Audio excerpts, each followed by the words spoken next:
Offer चल रहे हैं। आज का मोटिवेशन है be so busy improving yourself that you have no time to criticise others. यार ये जो बात है ना, मैंने अभी तक बहुत सारे विद्वानों को सुना, स्पेशली ट्रेनिंग टाइम में बहुत सारे विद्वान वक्ता आते भी हैं। उनमें एक सबसे इंपॉर्टेंट चीज जो निकली वो ये है कि ये जो शब्द है ना क्रिटिसिज्म, यार इसके लिए समय मत निकालो। किसी के भी क्रिटिसिज्म के लिए समय मत निकालो।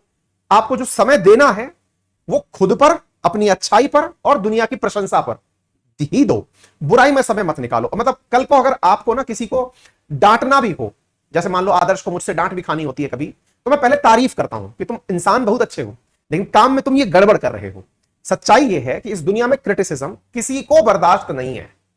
तो कृपया करके आप सब लोग भी इसका निर्णय खुद से कर लें कि यदि आपको किसी का भी क्रिटिसिज्म करना हो, पहली बात तो नौबत ही ना आए कि आपको किसी को क्रिटिसाइज करना पड़े।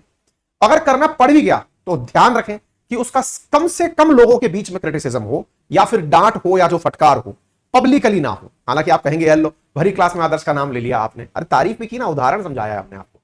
दूसरी बात समझ लीजिएगा, कोशिश करें कि आप अपने क्रिटिसिज्म में कंस्ट्रक्टिव क्रिटिसिज्म करें। कंस्ट्रक्टिव क्रिटिसिज्म का मतलब होता है कि आप कहें, जैसे आप मुझे कंस्ट्रक्टिव क्रिटिसिज्म करते हैं जब मैं क्लास में on an average 10-15 minute late आता हूं, है ना, आपका कंस्ट्रक्टिव क्रिटिसिज्म चल रहा होता है, ओम ग्लीम ग्लीम देवाय नमः अंकित अवस्थी प्रकट हूं, ये कंस्ट्रक्टिव क्रिटिसिज्म है।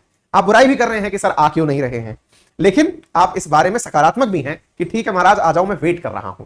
तो कुल मिलाकर बात यह है कि क्रिटिसिज्म हो, सकारात्मक हो। अब आप पूछेंगे नहीं सर हम तो एकदम मतलब वही वाला करेंगे, एकदम खतरनाक वाला। देखिए उससे कुछ नहीं होता है, उससे सबसे बड़ा आपकी एनर्जी वेस्ट होती है, पहली चीज तो।